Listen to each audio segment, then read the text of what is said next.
మహిషి అడిగిన ఈ 3 వరాల వల్లే అయ్యప్ప స్వామి జన్మించారని మీకు తెలుసా? శివుడే అయ్యప్ప స్వామిని భూమి మీద వదిలేశారని కూడా మీకు తెలుసా? అలాగే అయ్యప్ప స్వామి పుట్టక ముందు జరిగిన చరిత్ర ఏంటో ఈ వీడియోలో తెలుసుకుందాం. అయ్యప్ప స్వామి అవతార రహస్యాన్ని తెలుసుకోవాలంటే ఈ వీడియోని చివరి వరకు తప్పక చూడండి. ఈ కథ ఆరంభం మహిషాసుర మరణం తర్వాత మొదలయ్యింది. మహిషాసురుడు ఎలా మరణించాడో తెలుసుకోవాలంటే మన ఛానల్లో ఆల్రెడీ వీడియో చేశాను, చెక్ చేయండి. మహిషాసురుడి అక్క మహిషి తన తమ్ముడు చనిపోయాడన్న వార్త మహిషికి తెలిసిన వెంటనే కోపంతో ఊగిపోతూ దేవతలకు నరకం అంటే ఏంటో చూపిస్తాను అని ప్రతిజ్ఞ చేసి బ్రహ్మకు కఠోర తపస్సు చేయడం మొదలు పెడుతుంది. కానీ మహిషాసురుడి లాగా మహిషి ఆవేశపరురాలు కాదు, ఎంతో తెలివైనది. తన తపస్సుకు మెచ్చిన బ్రహ్మ ప్రత్యక్షం అవ్వగానే అందరిలాగా అమరత్వం కోరకుండా అమరత్వానికి సమానంగా ఉండే 3 కోరికలు కోరుతుంది. మొదటిది, తాను కోరుకున్నప్పుడల్లా తన శరీరం నుండి లెక్కలేనంత మంది రాక్షస సైన్యం జన్మించాలి. రెండవది, తన మరణం కేవలం భూమి మీద ఉన్నప్పుడు మాత్రమే జరగాలి. ఇక మూడవది అతి విచిత్రమైనది, కేవలం శివుడికి విష్ణువుకి పుట్టిన సంతానం మాత్రమే తనను చంపగలగాలి. తపస్సు చేశాక వరం ఇవ్వక తప్పదు కాబట్టి బ్రహ్మ తను అడిగిన వరాన్ని ఇచ్చేసి అక్కడి నుండి వెళ్లిపోతారు. ఇక బ్రహ్మ వరం ఉందన్న అహంకారముతో ముందుగా ఇంద్రుణ్ణి జయించి స్వర్గలోకాన్ని తన ఆధీనంలోకి తెచ్చుకుంటుంది. దాంతో దేవతలందరూ శివకేశవుల దగ్గరికి పరిగెత్తుకుంటూ వెళ్లి వాళ్ళని ఎలాగైనా రక్షించమని కోరుతారు. అప్పుడే శివకేశవులతో పాటు పార్వతీదేవి కూడా మేము చూసుకుంటాం అని అభయం ఇస్తుంది. అయితే ఈ సంఘటన జరిగిన కొద్ది రోజులకి దేవదానవులందరూ కలిసి అమృతం కోసం సముద్రమదనం చెయ్యడం, విష్ణుమూర్తి మోహిని అవతారంలో వచ్చి అమృతాన్ని రాక్షసులకు దక్కకుండా దేవుళ్లకు మాత్రమే దక్కేలా పంచడం జరుగుతాయి. ఆ సముద్ర మదనం జరిగిన మరుసటి రోజు నారదుడు కైలాసానికి వచ్చి అమృతాన్ని పంచిన మోహిని అందాన్ని శివపార్వతుల ముందు పొగడడం మొదలు పెడతారు. అయితే మోహినిని మించిన అందం ఈ విశ్వంలోనే లేదు అన్నట్టుగా నారదుడు పొగడడం చూసి శివుడు నారదుడితో, నారద, మోహిని ఎంతటి సౌందర్యవతి అయినా నా పార్వతిని మించి అయితే ఉండదు. అయినా మీరు ఇంతలా చెబుతున్నారు కాబట్టి మోహిని రూపాన్ని చూడడానికి మేమే స్వయంగా వైకుంఠానికి వస్తాము అని చెప్పి శివపార్వతులు బయలుదేరుతారు. వైకుంఠానికి చేరగానే మోహిని అవతారాన్ని చూపించాల్సిందిగా విష్ణుమూర్తిని కోరుతారు. అప్పుడే విష్ణుమూర్తి మెల్లగా నవ్వి అదృశ్యమైపోతారు. దాంతో శివుడు ఈయన ఎక్కడికి వెళ్లిపోయారా అని అటూ ఇటూ చూస్తున్నప్పుడే దూరంగా ఉన్న ఒక తోటలో కళ్ళు చెదిరిపోయే అందముతో పరమేశ్వరుని సైతం స్తంభింపచేసే ఆకర్షణతో మోహిని కనిపించింది. పరమేశ్వరుడు అంతగా ఆకర్షించబడడానికి కారణం తన ఎదురుగా నించున్నది పార్వతీదేవి అనుగ్రహంతో విష్ణుమూర్తి తీసుకున్న శివమోహిని అవతారం. అందుకే శివమోహిని సౌందర్యాన్ని చూస్తూ శివుడు మైమరిచిపోయి మెల్లగా తన వైపుగా నడవడం మొదలు పెడతారు. అప్పుడు శివమోహిని కూడా నవ్వుతూ శివుణ్ణి తన వెంట వచ్చేలా చేస్తూ కొద్ది దూరం పాటు పరిగెత్తుకుంటూ వెళ్తుంది. అయితే అలా వాళ్ళిద్దరూ ఒక ప్రదేశానికి వెళ్ళగానే ఒకరి కన్నుల్లో ఒకరు చూస్తూ స్తంభించిపోతారు. అప్పుడే వారి ఇద్దరి శరీరాల నుంచి ఒక శక్తి కాంతి రూపంలో ఉద్భవించి ఆ 2 కాంతులు కలిసి ఒక బాలుడికి జన్మనిస్తాయి. అతనే అయ్యప్ప స్వామి. ఇదంతా పక్కనే ఉండి గమనిస్తున్న పార్వతీదేవి దేవుళ్ళకి ఇచ్చిన మాట నెరవేరబోతుంది అన్న సంతోషముతో ఒక చిన్న నవ్వు నవ్వుతుంది. అయితే ఈ బాలుడి జననానికి కారణం మహిషిని సంహరించడం. మహిషికి ఉన్న వరం కారణంగా ఆమెని భూమి మీద మాత్రమే చంపాలి. అందుకే అప్పుడే పుట్టిన ఆ బిడ్డని తీసుకువెళ్లి శివుడు పంబా నది తీరాన వదిలేసి తిరిగి కైలాసానికి వెళ్లిపోతారు. అంత దట్టమైన అడవిలో ఉన్న చిన్న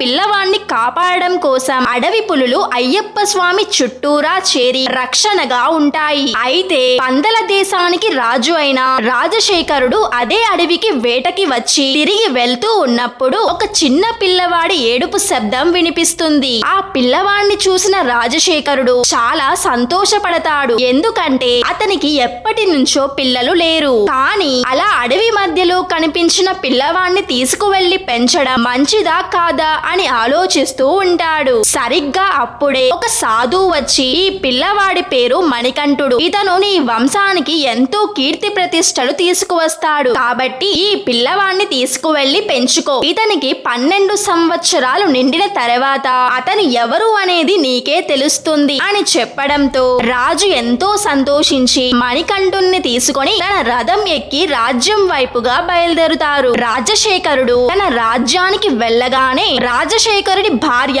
రాజు చేతిలో ఉన్న చిన్న పిల్లవాణ్ణి చూసి ఆశ్చర్యంతో రాజు దగ్గరికి వెళ్తుంది. దాంతో రాజు జరిగిన విషయం అంతా రాణికి చెప్తారు. అప్పుడు రాణి మణికంఠుణ్ణి తీసుకొని తన ప్రజలందరికీ పరిచయం చేస్తుంది. అయ్యప్ప స్వామి వచ్చిన వేళ విశేషంతో రాజ్యమంతా సిరి సంపదలతో వర్ధిల్లుతూ ఉంటుంది. వర్షాలు బాగా పడి పంటలు మంచిగా పండుతాయి. అలా రోజులు గడుస్తూ ఉన్న కొద్ది రోజులకి రాణికి మణికంఠుడి మీద ప్రేమ చాలా పెరుగుతూ ఉంటుంది. కొన్ని రోజులకి రాణి గర్భవతి అయి ఒక కొడుకు పుడతాడు. ఆ కొడుకు పేరు రాజరాజుడు. అయితే వాళ్ళకి సొంత కొడుకు పుట్టినా సరే మణికంఠుడి మీదే ప్రేమ ఎక్కువగా ఉంటుంది. కొన్ని రోజుల తర్వాత మణికంఠుడిని గురుకులానికి పంపిస్తారు. ఆ గురుకులంలో మణికంఠుడు పురాణాలు వేదాలు చదివి అస్త్ర శస్త్రాలను నేర్చుకుంటాడు. అది చూసిన గురువు ఇతను సామాన్య మనిషి కాదు, దైవ స్వరూపుడు అని అర్థం చేసుకుంటారు. కానీ అది ఎప్పుడు బయటికి చూపించడు. 2 సంవత్సరాలలోనే మణికంఠుడు గురువు దగ్గర అన్ని విద్యల్ని నేర్చుకొని గురువు గారు మీకు గురుదక్షిణ ఏమి ఇవ్వాలో చెప్పండి అని అడుగుతాడు. అప్పుడు ఆ గురువు నా కొడుకు చిన్నప్పటి నుంచి గుడ్డివాడు ఇంకా మూగవాడు, దయచేసి నా కొడుకుకి చూపుని మాటల్ని ఇవ్వమని కోరుకుంటాడు. అప్పుడు అయ్యప్ప స్వామి తన గురువు కొడుకుని పిలిచి చూపుని ఇంకా మాటల్ని ప్రసాదిస్తారు. కానీ ఈ విషయం బయట ఎవ్వరికి చెప్పొద్దు అని మాట తీసుకుని గురుకులం నుంచి బయలుదేరుతారు. రాజ్యానికి తిరిగి వచ్చిన మణికంఠుణ్ణి చూసి రాజు చాలా సంతోషించి వెంటనే మణికంఠుణ్ణి రాజుగా పట్టాభిషేకం చేద్దామని నిర్ణయించుకుంటాడు. అదే రోజు రాత్రి రాజు రాణితో ఈ విషయం చెప్తారు. అప్పుడు రాణి చాలా సంతోషముతో వచ్చే వారమే మణికంఠుడికి పట్టాభిషేకం చేద్దాం అని మాట్లాడుకుంటారు. కానీ మరుసటి రోజు రాజ దర్బార్లో ఉండే మంత్రి రాజు దగ్గరికి వచ్చి ఏంటి రాజా మీరు చేస్తున్నది? నీ సొంత కొడుకు ఉండగా ఎక్కడో దొరికిన వాడిని నువ్వు రాజు చేస్తాను అంటావేంటి? ఇది రాజ్యానికి శ్రేయస్కరం కాదు. కాబట్టి ఇలాంటి ఆలోచనని మానుకొని మణికంఠుణ్ణి వెంటనే రాజ్యం నుంచి బహిష్కరించు అని చెప్తాడు. అప్పుడు రాజు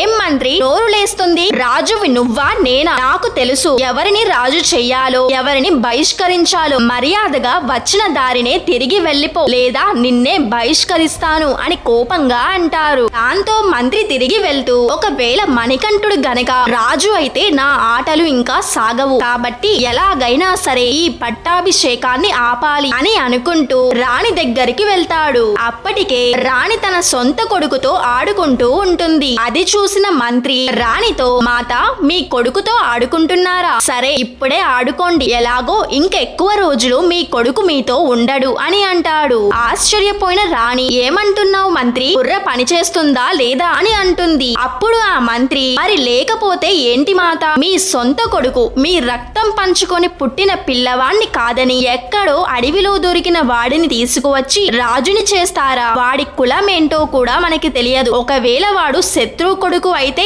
ఏం చేస్తారు? వాడిని కనుక మీరు రాజుని చేస్తే మరుసటి రోజే మిమ్మల్ని మీ కొడుకుని రాజ్యం నుండి బహిష్కరిస్తాడు. అయినా మీ సొంత కొడుకు ఉండగా ఎక్కడో దొరికిన వాడిని రాజు చేయాల్సిన అవసరం ఏంటి అని లేనిపోనివి చెప్పి రాణి మనసులోకి ఎక్కిస్తాడు. ఇదంతా విన్న రాణి పుత్రుడి పైన వ్యామోహముతో ఆలోచించడం మొదలు పెడుతుంది. అలా ఆ రాణి ఇంకా మంత్రి ఒకటయ్యి మణికంఠుణ్ణి చంపేయడం కోసం వ్యూహం పన్నుతారు. ఆ మంత్రి వెళ్లి ఒక మంత్రగాన్ని తీసుకువచ్చి మణికంఠుడి పైన క్షుద్ర ప్రయోగం చేపిస్తాడు. దాంతో మణికంఠుడు అనారోగ్యంతో మంచాన పడతాడు. మణికంఠుడు దైవ స్వరూపుడే అయిన మహిషిని సంహరించాలంటే 12 సంవత్సరాల పాటు సాధారణ మనిషిలా ఉండి ఎలాంటి మహిమలు ఉపయోగించకూడదు. కాబట్టి మణికంఠుడి ఆరోగ్యం రోజు రోజుకి క్షీణిస్తూ చావుకి దగ్గరగా వెళ్తాడు. ఆ సమయంలో ధన్వంతరి ఒక వైద్యుడి రూపంలో వీళ్ళ ఆస్థానానికి వచ్చి అయ్యప్ప స్వామిని కాపాడుతారు. అలా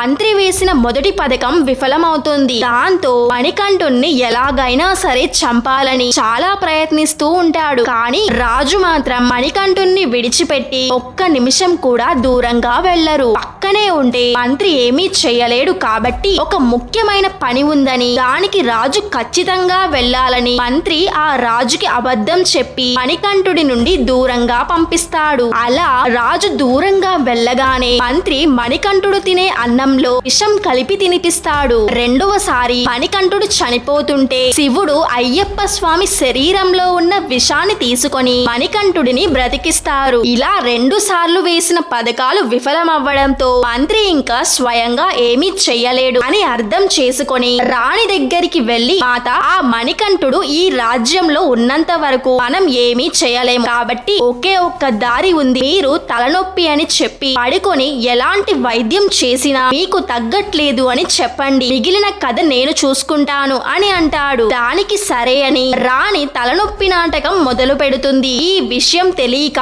రాజు ఎంతో మంది వైద్యుల్ని పిలిపిస్తాడు. కానీ ఎంత మంది వైద్యం చేసినా రాణి తలనొప్పి తగ్గట్లేదు అనే చెబుతుంది. అప్పుడు మంత్రి ఒక మంత్రగాన్ని పిలిపించి రాణికి నయ్యం అవ్వాలంటే అడవి నుంచి పులిపాలు తెప్పిస్తేనే సరవుతుంది, లేకపోతే రాణి త్వరలోనే చనిపోతుంది అని చెప్పిస్తాడు. దాంతో రాజు అడవికి వెళ్లి పులిపాలు తెచ్చిన వాళ్ళకి తన అర్ధరాజ్యం ఇస్తానని ప్రకటిస్తాడు. ఎంతో మంది వీరులు వెళ్లి ప్రయత్నిస్తారు. కానీ అలా అడవిలోకి వెళ్లిన వాళ్ళల్లో ఎవ్వరూ కూడా తిరిగి రాలేదు. దాంతో రాజు ఇక రాణి చనిపోతుంది అని నిర్ణయించుకొని ఏడుస్తూ ఉంటాడు. అది చూసిన మణికంఠుడు, నేను వెళ్లి పులిపాలు తెస్తాను తండ్రి అని అంటాడు. కానీ అంత చిన్న పిల్లవాడిని అడవికి పంపించడానికి రాజు అస్సలు ఒప్పుకోడు. కానీ మణికంఠుడు బ్రతిమలాడడంతో రాజు సరే అని ఒప్పుకుంటాడు. మరుసటి రోజు ఉదయం అయ్యప్ప స్వామి ఒక మూటలో నెయ్యి, బెల్లం, బియ్యం ఇంకా కొబ్బరి కట్టుకొని బయలుదేరుతారు. అంత దట్టమైన అడవిలో అయ్యప్ప స్వామి తన మూటను పట్టుకొని నడుస్తూ ఉంటారు. అంతలో దూరంగా ఉన్న ఒక దట్టమైన పొదల నుంచి ఒక బందిపోటు అయ్యప్ప స్వామి ముందుకు వచ్చి నించుంటాడు. ఆ బందిపోటు అయ్యప్ప స్వామిని దోచుకోవడానికి వస్తాడు. కానీ మణికంఠుణ్ణి చూడగానే తన స్వభావం మారిపోయి అయ్యప్పతో, నిన్ను చూస్తేనే ఎవరో దైవ స్వరూపం అనిపిస్తుంది, నేను కూడా నీతో పాటే వస్తాను అని అంటాడు. కానీ అయ్యప్ప స్వామి, త్వరలోనే నన్ను దర్శించుకోవడానికి లక్షల్లో భక్తులు వస్తారు. వాళ్ళకి ఈ అడవిలో ఉన్నంత వరకు వాళ్ళ రక్షణ బాధ్యత నీదే, కాబట్టి నువ్వు ఇక్కడే ఉండి వాళ్ళని కాపాడుతూ ఉండు అని బందిపోటికి ఆశీర్వదించి అయ్యప్ప స్వామి తిరిగి నడుచుకుంటూ వెళ్లిపోతారు. ఆ దారిలో కనిపించిన బందిపోటే వావర స్వామి. అలా తన దారిలో వెళ్తున్న అయ్యప్ప స్వామికి మహిషి అనే రాక్షసి ఎదురుపడుతుంది. ధర్మాన్ని స్థాపించడం కోసం అయ్యప్ప స్వామి మహిషితో యుద్ధం చేయడం మొదలు పెడతారు. ఆ